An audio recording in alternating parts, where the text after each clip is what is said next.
Hello everyone and welcome to my YouTube channel. Today we are going to discuss about how to turn off screen time without passcode on iPhone iOS 18. For example, if you have recently activated screen time and you want to turn it off, but you forgot the passcode, so how you can turn off the screen time without passcode. So for you have to watch this video completely. So first of all, you have to simply make sure that you are connected to a proper Wi-Fi or internet connection. And after that, what you have to do next is you have to simply go to settings. So in settings, you have to simply go to general, and here I have to scroll it down until you find the option of transfer reset iPhone. So here you have to simply click on reset, and you have to reset all of your network settings. And after resetting all of your network settings, you have to simply go back. Now what you have to do, you have to simply look for the screen time here.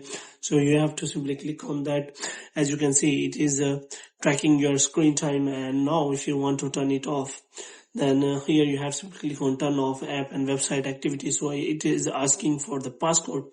So here you can simply see that no other option is available.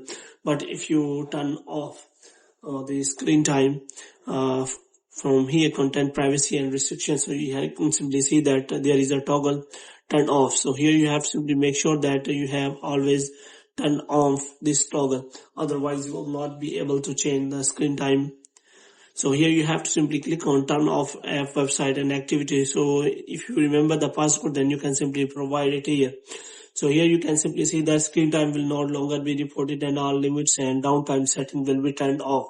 So if you want to turn off the screen time, there is always required passcode, and without passcode you will not be able to change the turn off the screen time. So you have to make sure that you remember your passcode, otherwise you will not be able to turn off your screen time on iPhone iOS 18. So hope you have liked this video. If you get more videos like these, you can subscribe our channel.